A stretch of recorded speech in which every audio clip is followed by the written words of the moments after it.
If you're stuck thinking that you need a large audience before you can sell to them, then today we're talking about how you can handle your small audience so you can convert them faster. Let's get right into it.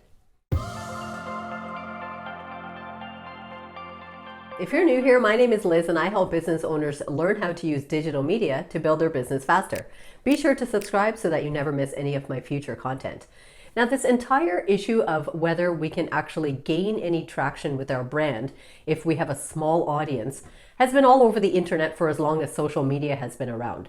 We know that as time passes and as people start getting more acclimatized to social media, the drive to have more followers, more likes on our things, more shares, more comments, all of that is really, really prevalent. Sometimes it makes business owners feel like they can't actually get anywhere unless they have a large audience, or that they're not going to see success with social media unless they have tens or hundreds of thousands of followers. So today we're here to talk about how you can actually make use of the small audience that you do have and see traction with them and convert them into paying customers. So let's jump right into it. Now, the first thing to do is to focus on depth per follower and not just your follower count. Many business owners make the mistake of thinking that having a small audience means that they just have a small impact, which isn't the case. Instead of focusing on numbers, think more about how you can have a meaningful connection with that small audience that you have. One of the best ways to do this is to create more micro touch content. This means sending a lot of private DMs to people and asking them questions about what it is that they're working on and what about your content is engaging them and interesting them. Or about sending them little videos or links to other things that you're working on that might be of interest to them. Or to drop in polls so that they can answer it and you can get to know them better. This really keeps people engaged, and it also shows these mysterious algorithms that even if you have a small audience, those people actually want to be there. So this is something that all social media platforms really value. They want to know that the people who are following you actually care about your content and that they are interested in it. Because engaged followers are the most valuable type of followers. It's almost like how we sometimes say that having 20 close friends is better than just having 100 acquaintances in life. And this is always going to be the case. What can you really do with 100 acquaintances? On the other hand, if you have 20 really close friends, you always have somebody to go to the movies with, somebody to go to dinner with. If you have a birthday party, they will come. If you call them with good news or bad news, they will be happy to answer your call. So this is what it means to have a small, engaged crowd of people around you. So the same is true for your social platforms. Having 2,000 disengaged followers or 20,000 disengaged followers that never really look at your stuff, don't really engage, is far, far worse than having 200 people that are actively looking forward to what you are posting and trying to engage with all your content. Now, when I mentioned 20 close friends, the number 20 is pretty relevant because in fact, the next thing that you should be doing is identifying your 20 most responsive followers. They might be your friends and family, but hopefully you can find people that are more attuned to your niche and identify them as the 20 people who seem to be the most interested in your content. They seem to engage with your content and they seem to be following along with a lot of the things that you're doing. Once you identify who those people are, then really lean into those people. That means actively sending them DMs, sending them other things to look at, asking them questions about what they're working on, thinking of different topics that would be of interest to just those 20 people, creating that content and tagging them in it or letting them know about it. This is actually going to help you in a couple different ways. For one thing, those 20 people itself will feel like they are so seen and heard that they could actually become your first 20 paying clients. You never know. Or they would at least be engaged enough with your content that these algorithms are going to see that there are people who are very actively following your stuff right from beginning to end. This in turn helps the algorithm keep sending your content to other people. Remember that if you have a ton of followers, but none of them are really watching all of your videos to the end, or none of them are really engaging in any way with your content, then the platforms are just going to assume that your content is not good to show anyone.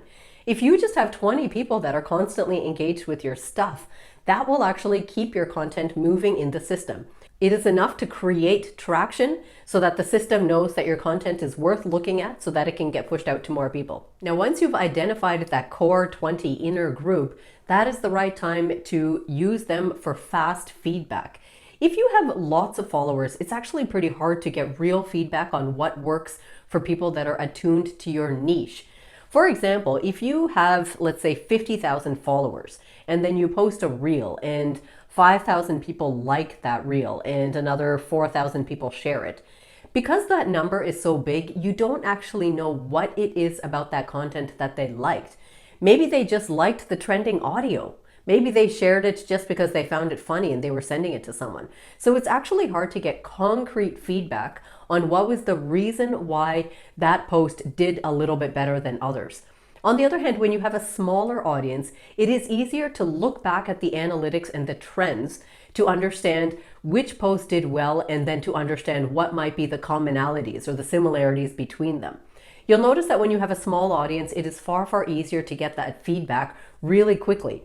When your audiences are engaged with certain types of contents or certain topics, that's when you understand that these are the topics that people in my niche are really interested in. Then you can double down on those topics or those styles of content or those formats, instead of just kind of putting everything out there without getting any actual feedback back. Now, when you have a very small engaged audience and you can identify people that are really leaning into your content, that is the right time to actually create some high touch offers like one-to-one coaching or a one-to-one service or a VIP day model. Those are all things that you can only offer to a few people at a time, because of course your time in a week is limited and you can't just offer that to thousands of people. So these are programs that you can actually DM or contact people directly about once you identify that they are really actually engaged in your content and they might be your exact target market or a great client fit. So when you have a small audience, you have that luxury of being able to reach out to people like that and just personally invite them into these programs if that's something that they're interested in. It becomes a little bit harder to do when you have a large program. Then you have to devise it differently and have a wait list and all of those type of things. So don't wait too long to monetize just because you have a small audience, feeling like, oh, I have to wait until I have 10,000 people following me before I can actually start selling anything. This is a big trap that many, many business owners fall into. And a lot of this is due to the things that online marketing gurus have been telling you for years about conversion stats. They often say something like, you have to have X number of followers so that when you launch a product, you can get a certain percentage of those people to sign up, and then a smaller percentage of those people to actually purchase, and then that number trickles down and maybe you'll get one sale out of it. This has frightened business owners into thinking that in order to get one sale, they have to have 5,000 people first following them, and then the conversion just rolls backwards. But in case, nothing could be further from the truth. Even if you only had 10 people following your brand, that means that there are 10 people that are interested in this topic that are following you because they feel like there is something more that they need to learn about that topic that they could possibly learn from you. So you have an opportunity to convert all 10 of them. Don't fool yourself into thinking that there's only a chance that you can convert one of those people. In fact, you can have a nice, deep relationship with all of them, understand them really well, give them the content that they specifically need, that that small audience needs, not something that the entire world is asking for, that that small audience wants. Give it to them and then continue to test and tweak according to the feedback that you get, and then you will be able to monetize and get your business flowing just from that small group of people. So if you liked this video, I hope that you will give it a like, share it off with one of your friends.